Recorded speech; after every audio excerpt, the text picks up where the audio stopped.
Bishop Joseph Strickland of the Diocese of Tyler. And Bishop Strickland, I believe that Father Chet, the person sitting next to you, referred to you by a certain name, but I won't repeat the twerp part. But it is kind of remarkable how things evolve, isn't it? That here this young man grew up in one of our Glenmary mission parishes in East Texas. And now he is the leader in that diocese. And so we thought, what better person to come and to share with us from his perspective of both being a young man, a parishioner, and now the leader of that diocese. What better person to come and to share his experience? Bishop Strickland, we're honored to have you to speak with us this evening. Please stand.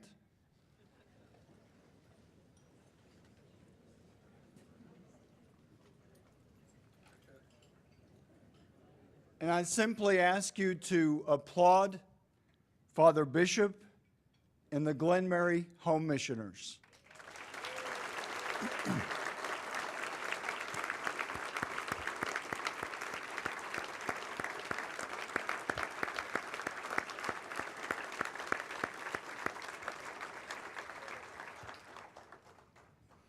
You may be seated.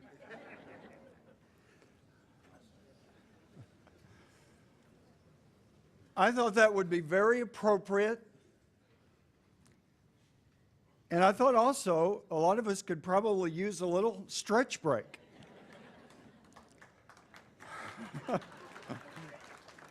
After all, a dinner and a movie and some great speeches already, and now a keynote.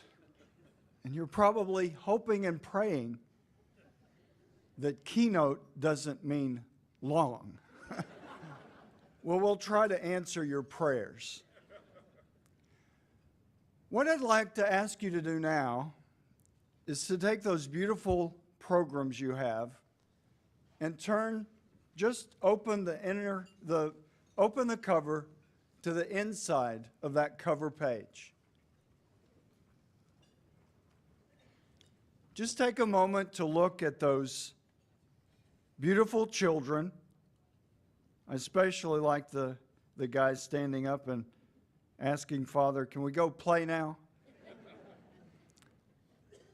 But to me, that really captures Glenmary in so many ways.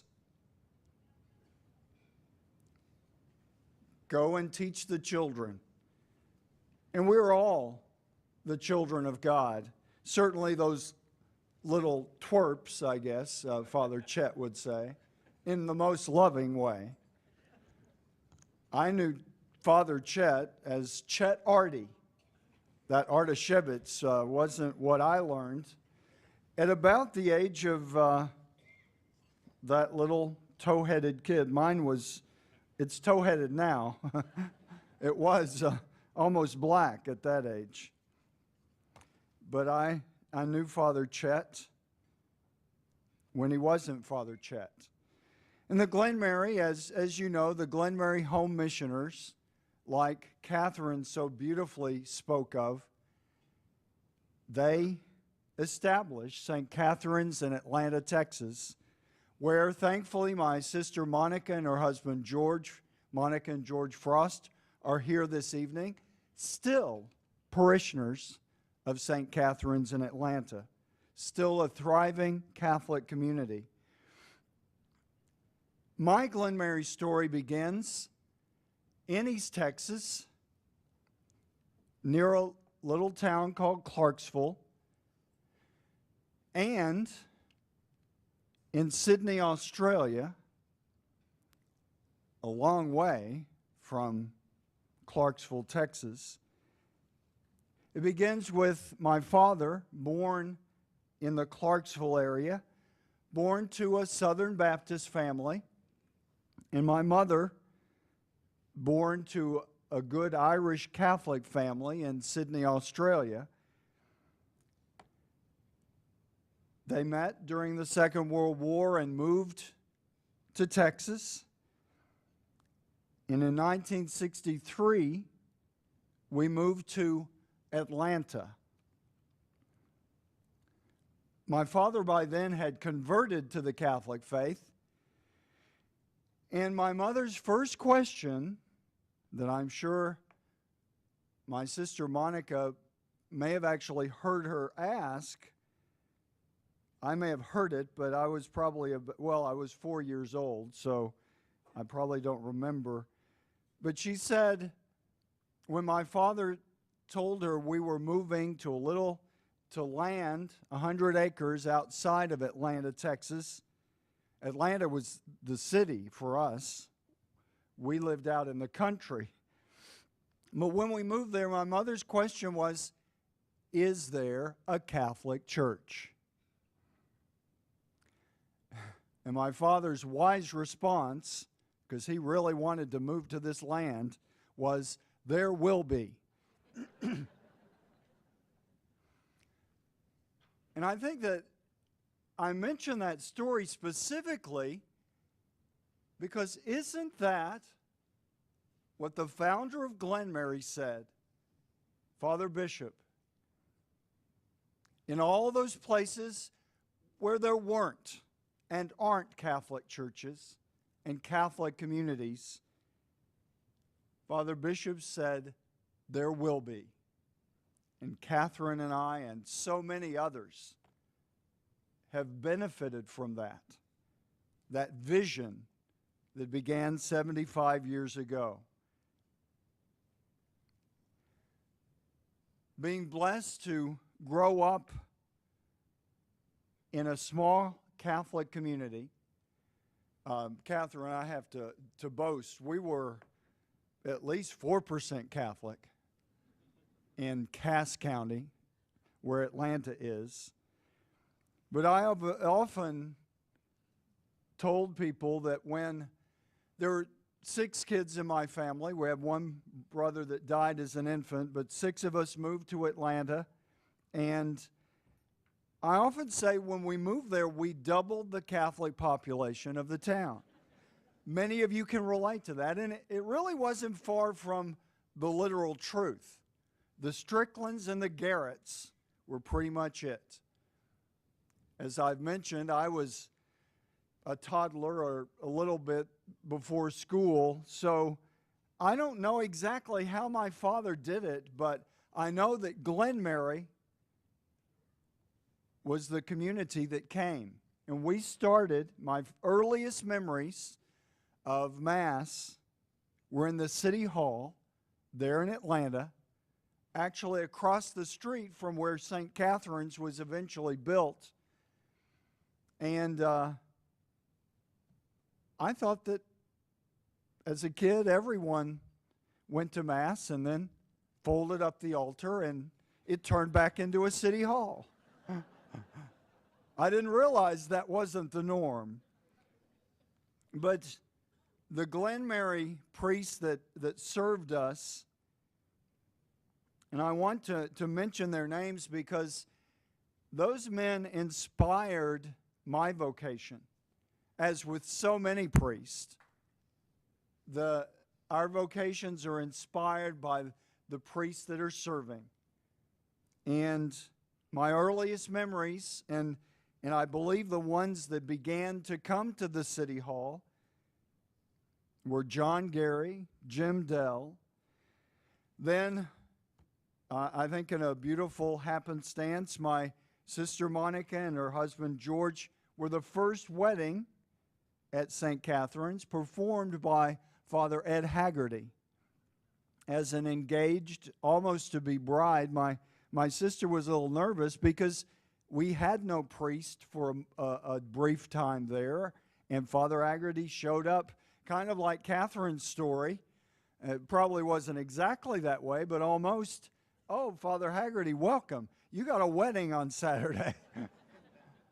But that's the beautiful spirit of the men that I grew up with as Glenmary priests. Father Ed Haggerty was there for a lot of the time when I was a kid growing up through grade school into junior high. I remember Father Haggerty, and probably a lot of you remember Father Ed Haggerty, a very strong man, a very manly man, I can remember him mowing the yard and helping him mow the yard. I can remember him working on repairs and helping him with that.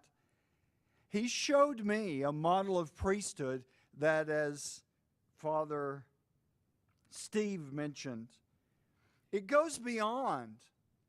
Isn't it beautiful that the Glenmary charism certainly originates with the Catholic community and strengthening and bringing priestly ministering and bringing the brothers and the sisters and the lay ministers. But it does what the Catholic Church should do. And what Pope Francis is powerfully reminding us, to go beyond those walls. And I saw that at St. Catherine's in Atlanta with the priests that served there. Father John Loftus showed up when I was in high school. I'm not sure of the years, but I know Father Haggerty was there most of my grade school years. Father John Loftus in high school. Father Ed Gorney, I saw him here tonight, was there with us at St. Catherine's. Latter part of high school, and I know in the time I went into the seminary at 18, right out of high school, to Irving, Texas, near Dallas, right next door to Texas Stadium, at least in those days. It's since been torn down and they built a new one. But Father Gorney was at St. Catherine's, and then Father John Marquardt. We were blessed with brothers. I saw Brother Virgil help to build a parish hall that still serves wonderfully the community of St. Catherine's, and was blessed to see the lay missioner, Kathy O'Brien, who served many years in Atlanta. So with all that name dropping, I think you can see that I truly do know the Glenmary family. And I've been blessed to see Father Francois Policier, Father Mike Caron, so many other Glenmarys, Father Dominic, that have been a part of my journey. I feel the need to say I did think about joining Glenmary. It was certainly a valuable possibility. And really my rationale, wise or not, I guess since I'm bishop there now, it was God's plan. But my rationale really was, well, I don't need to join a missionary society that came to where I am. I need to just stay here and work. And it seems to have proven to be the right choice. But the Glenmary priests that I've mentioned and all the Glenmary community really provided a wonderful model of what our marvelous Catholic faith really is. Loving God's people, sharing the message of Christ, and bringing that no priestland, certainly the Catholic Mass, which is our food, our strength, but bringing that no priestland, the fullness of Catholicity. As Catherine mentioned, so much effort to reach out to those in need. And one of the family members of Father Dan was asking me as we came over this evening, had the impression that then Glenmary works with those in poverty, which is absolutely hand in hand with what Glenmary does. I guess what I've been inspired to realize is that Father Bishop's vision was about both spiritual poverty, having no priest, having no Eucharist, having no Catholic presence, but also material poverty that very often does go hand in hand, where people who lack the wonder of Jesus Christ in His fullness in the Catholic tradition also lack material opportunities to flourish as God's people. I'd like to conclude, and I'm sure you Love that word. But I'd like to conclude with 4 basic images that I learned from those wonderful priests that I literally grew up with and have continued to be inspired by as a priest and now a bishop. A spirit of poverty. I learned that from men who drove simple cars, wore simple clothes, and worked simply with poor people without any apparent distinction, without any idea that, oh, we're going now to work with the poor. Simply that beautiful image of working with the people of God. I saw an image of simplicity that is really had a profound effect on my priesthood. A simplicity that recognizes what, again, I believe Father Bishop was getting at. What are real riches? Especially in the world today, we need the message that real wealth, real light, real hope comes from the fullness of Jesus Christ, the Son of God, who handed himself over to the human world and created a church that is to do exactly the same in every place in the world. So poverty, simplicity, and service. All of us ordained, deacon, priest, or bishop, have likely heard at an ordination, either ours or another, that gospel where Christ says, I came not to be served, but to serve. And I can tell you that the wonderful Glenmary priest that ministered to St. Catherine's in Atlanta that I grew up with and served at the altar with, that was a beautiful part of the legacy that they gave me. A beautiful living out of those gospel words from Christ himself. I came not to be served, but to serve. What I've experienced is that is the Glenmary charism. God bless you, Glenmary home missioners. We pray for great, flourishing success for 75 more and many more years to come.